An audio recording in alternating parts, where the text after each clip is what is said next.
Welcome back, folks. You're with us here on Sport Federation TV. For those of you that have just joined us, you'll know that we talk about the sport across the province. And of course, we talk about our superstars that are competing at a national level, at an international level, and of course, at a local level. Now, it was just quite recently that a number of athletes from the Western Cape were actually chosen for the South African women's baseball team. Folks, this is a first for South Africa, as South African baseball launched the first women's baseball team in the history of South African baseball. And we're lucky enough to have from Western Cape Baseball, Storm Rag, who was also chosen as the HOD. Is that right, Storm? Yeah. So you were the head of division, head of department, the team manager for the squad? Yeah, head of delegation. Head of delegation, yeah. So just tell us about that. This, am I right, South Africa's first women's baseball team ever? Yeah, so the first for the country. Yeah. Continent, big thing for the country. Quite a moment for the country. Yeah.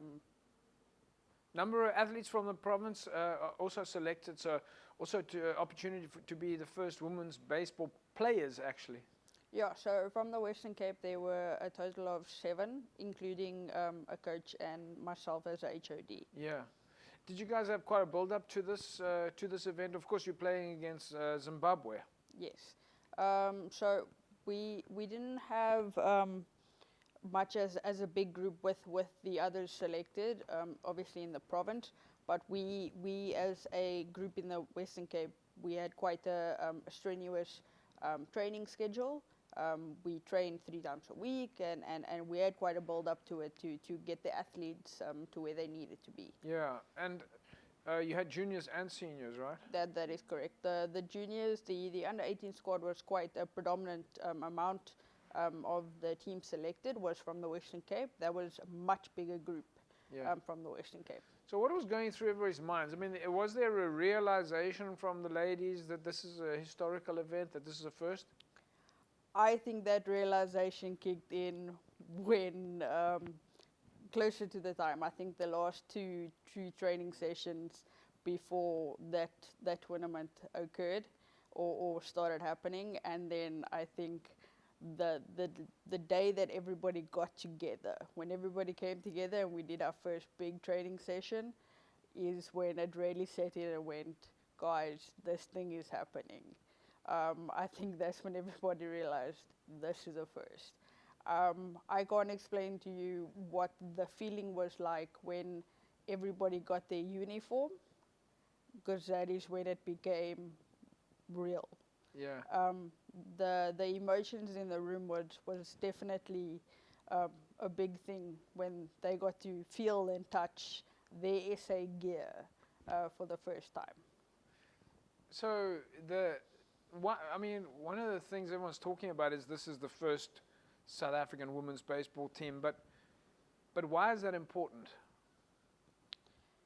There's never really been a platform for us as women in the sport. We've always had to sort of fight our way and grind our way through the sport. We were always, put on the sideline.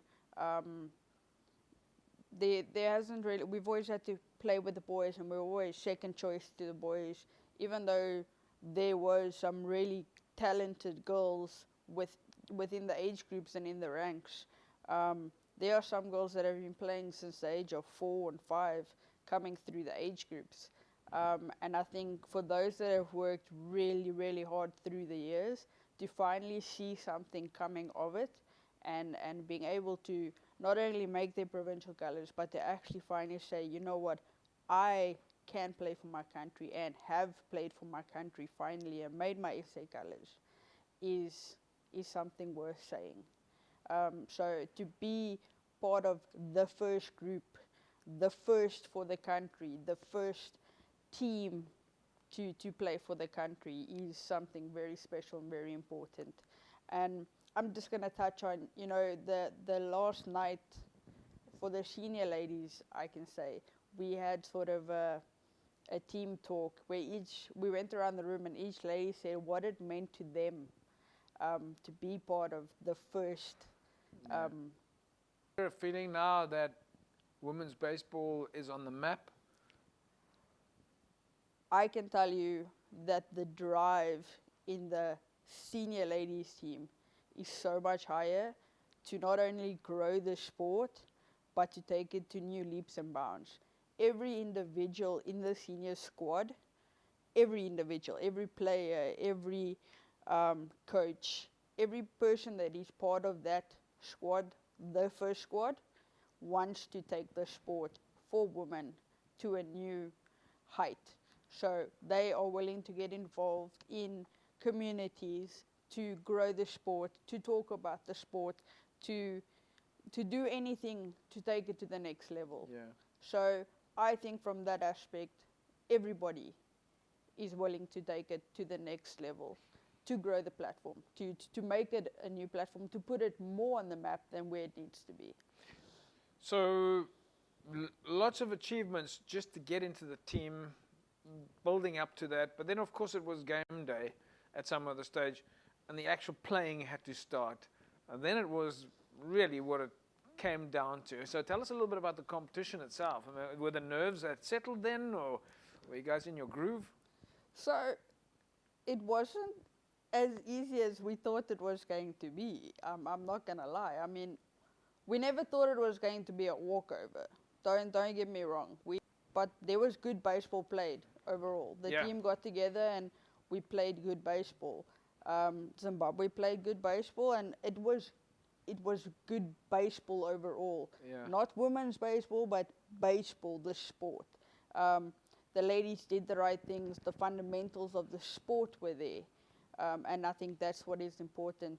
The women were doing the fundamentals of baseball. Yeah. And that is what is the right thing to do. Were there a lot of learnings now that you guys are a national team? The difference between being a club team or a provincial team, all of a sudden you're in a national outfit surrounded with different types of presentation, a different type of rules and regulations and everything that comes with it. It's a much more organized environment. There's always definitely learnings from every tournament you go on. Being a national team, there are a lot more rules and regulations, and you have to abide by, WBSC and etc. etc. Being a national team, there's a lot more rules that you have to abide by. There were learnings, and as a national team, we will only grow to learn more and more. It's not over though for you. This is a 2-test series where Zimbabwe was home. But the next one is now you guys go to Zimbabwe to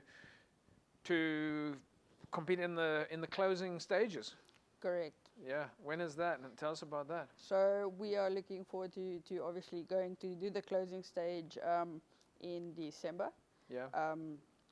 The final date's obviously to be confirmed. We're not 100% sure on the actual dates. Yeah. Same players, same team?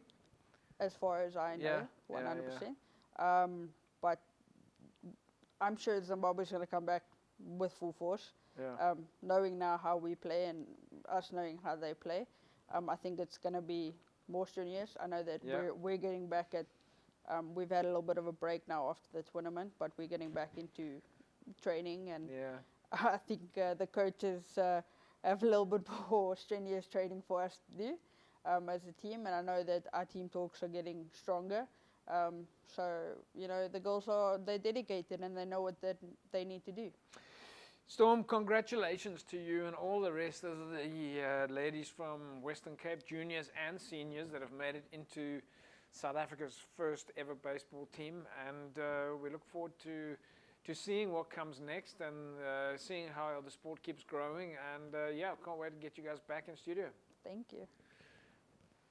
There we go, folks. Storm Rag, head of delegation for the South African women's baseball team, South Africa's first ever women's baseball team. Juniors and seniors, and of course lots of athletes from the Western Cape, women participants from the Western Cape, successfully playing in their first international series between South Africa and Zimbabwe. And they've got still one to come, and that comes up a little bit later in the year. We'll take a break. Don't go away. Back in a sec.